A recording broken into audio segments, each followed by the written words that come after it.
Ministri i Brendshëm Ervin Hoxha është një nga figurat tipike të Këshillit të Ministrave që ardhe në pushtet e rilindjes, rilindi edhe atë financiarisht. Nga një efektiv i thjesht policie që deklaronte si të ardhura edhe pensionin e prindërve, Ervin Hoxha u shndërrua në një nga zengjinët e rinj të pushtetit.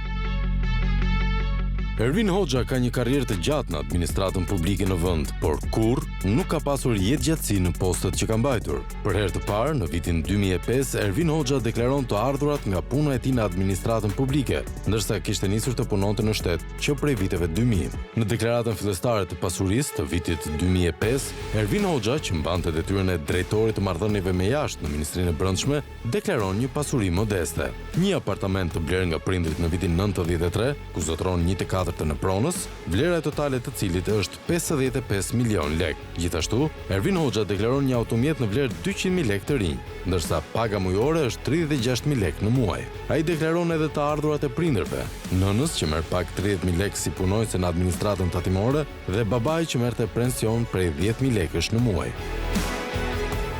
Në vitin 2005, në deklaratën e vitit korrent, Ervin Hoxha deklaron vetëm 704.000 lek të ardhura vjetore nga paga. Në vitin 2006, Ervin Hoxha, në deklaratën e largimit nga detyra, deklaron vetëm kursime në vlerën e 500.000 lekëve. Në vitin 2010, Ervin Hoxha rikthehet në administratën publike në postin e shefit të njësisë së policisë rrugore në Durrës. Me këtë detyrë, ai bën edhe një herë deklarim fillestar të pasurisë. Nga deklarata, Ervin Hoxha tregon apartament banimi 74 metra katror, pronë e prindërve e privatizuar me vlerën e 18.000 lekëve. Ervin Hoxha deklaron se ky është apartamenti që jeton me prindrit për 20 viteve, pra i bie të jetë i njëjti apartament që në deklaratën e vitit 2005 deklaroi 78 metra dhe vlera 5.5 milion lek. Ervin Hoxha deklaron një autovetur në pronësi të babait të tij me vlerë 80.000 lek. Në vitin 2010, ai deklaron se ka blerë një mjet tip Audi për vlerën e 10.000 eurove. Për këtë automjet, Ervin Hoxha nuk deklaron burimin e të ardhurave në deklaratën e pasurisë. Gjithashtu, në vitin 2010, Ervin Hoxha deklaron edhe një tjetër apartament në sipërfaqe 110 metra katror, pronë gjithashtu, sipas tij, e prindërve, me vlerë 60 milion. Edhe për këtë apartament, Ervin Hoxha nuk deklaron detaje se kur e kanë blerë prindërit dhe cilat janë burimit të ardhurave. Nga viti 2007 deri në vitin 2010, rezulton që Ervin Hoxha me familjen kanë arritur të kursejnë për blerjen e automjetit dhe apartamentit rreth 7.3 milion. Shifër kjo shumë e lartë kur e ëma me rreth 600.000 lek në vit pag dhe jati 165.000 lek pension. Si është e mundur që të kenë kursyer 7.3 milion lek të reja? Ndaj, i mbetet organeve përkatëse të tregojnë burimin e financimit të makinës Audi prej 10.000 eurosh dhe apartamentit të dytë të Ervin Hoxhës me vlerë 6 milion. Në vitin 2010, Ervin Hoxha deklaron vetëm pagën prej 88.000 lekësh në muaj. Në vitin 2011, Ervin Hoxha deklaron të ardhurat prej pagës prej 780.000 lekësh në vit si punonjës policie në Lezhë. Në mars 2012, Ervin Hoxha largohet nga detyra në policinë e shtetit dhe deklaron se nuk ka ndryshime në pasuri dhe jep të dhëna vetëm për të ardhurat nga paga për muajt janar dhe shkurt në vlerën 130.000 lek. Në 2013, pasi Edi Rama erdhi në pushtet, Ervin Hoxha nis një erë të re të karrierës së tij. Në 14 tetor 2013, Ervin Hoxha emërohet drejtori i përgjithshëm i policisë rrugore. Një muaj pasi mori këtë detyrë, Ervin Hoxha nis edhe investimet e tjera në pasuri të paluajtshme. Ai deklaron se në datën 4 nëntor 2013 ka blerë një pronë në Ndroq me sipërfaqe 3.000 metra katror, vlera e së cilës është 12 milion. Sipas deklaratës së pasurisë, në këtë pronë Ervin Hoxha ka 1/3 e sipërfaqes, ndërsa ka paguar 4 milion.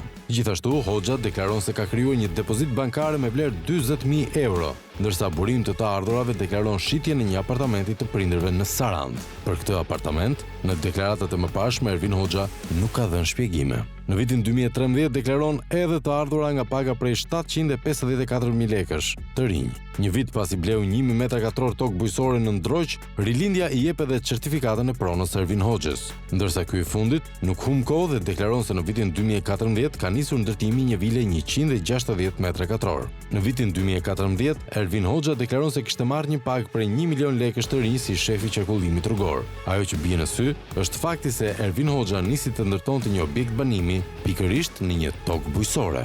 Në vitin 2015, Ervin Hoxha largohet nga qarkullimi rrugor dhe dhe përfundon në drejtorinë e mbrojtjes së dëshmitarëve në Policinë e Shtetit. Në këtë vit, deklaron edhe kontratën me kompaninë Aurora Group për ndërtimin e vilës në Ndroq, ku likuidimi i kompanisë do të bëjë pas përfundimit të punimeve të vilës. Pra, në këtë vit mësojmë se vilën e Ervin Hoxhës po ja ndërton kompania e familjarëve të Rakip Sulit.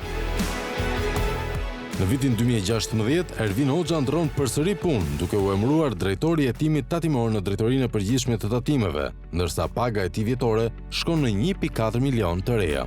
Në vitin 2017, deklarata pas largimit nga funksioni i drejtorit të hetimit tatimor rezulton se Ervin Hoxha tërheq shumën prej 42.000 eurosh nga depozita bankare, ndërsa deklaron 2 llogari të pagës në vlerën rreth 1.5 milion lekëve. Për vitin 2018 nuk ka të dhëna për pasurinë e Ervin Hoxhës pasi nuk ka mbajtur detyra shtetërore, por në vitin 2019 emërohet në detyrën e drejtorit të përgjithshëm të tatimeve. Dhe me këtë detyrë, Ervin Hoxha shton edhe sipërfaqen e tokës së blerë për vilën në Ndroq, duke deklaruar jo 1.000, por 2.000 metra katror. Në deklaratën e vitit 2019, Ervin Hoxha sqaron se në 1 nëntor 2013 janë blerë 3.000 metra katror tokë bujqësore në Ndroq në vlerën 1.2 milion lekë, ku pjesa e zotëruar prej tij ishte 1.000 metra katror në vlerën e 4 milionëve të vjetra. Deri këtu nuk ka asgjë të re pasi është deklaruar nga Hoxha. Më pas ai sqaron se në 24 mars 2014 janë blerë dhe 3.500 metra katror në vlerën e 1.2 milionëve të tjera, ku pjesa takuese e Hoxhës është 1/4 ose gati 900 metra. Këtu ngrihen dyshime për një tjetër vepër penale të konsumuar nga Ervin Hoxha, pasi kjo kontratë për blerjen e tokës nuk është deklaruar në asnjë nga deklaratat e dorëzuara në ILDKPI.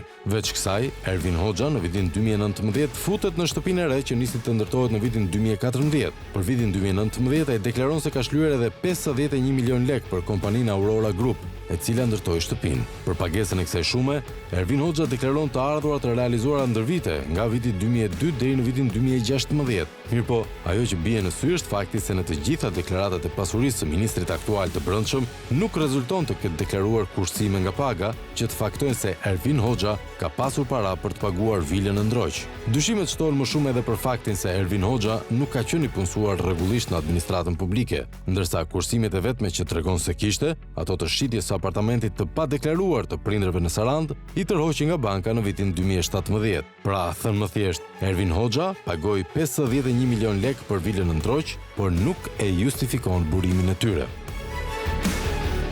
Për më tepër, në vitin 2019, Ervin Hoxha deklaron se përveç pagesës që ka kryer për vilën, ka në llogaritë e tij bankare edhe rreth 13.000 euro para kesh. Në vitin 2019, Ervin Hoxha deklaron edhe të ardhurat e bashkëshortes, Donalda Mustafaraj, vajza e ish-zëvendës ministrit të Brendshëm, Ilir Mustafaraj.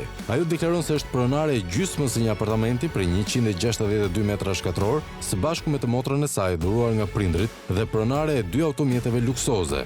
Një Audi Q3 i bler për vetëm 2.700 euro, por zhdoganuar për 3.600 euro. Pra, ky automjet dyshohet se nuk është paraqitur në vlerën e tij reale. Gjithashtu, bashkëshortja e Ervin Hoxhës deklaron edhe një Audi Q5 të blerë nga prindrit për vlerën e 15.000 eurove, ndërsa të ardhurat e saj janë 340.000 lekë në vit si punojse në Bashkinë e Tiranës.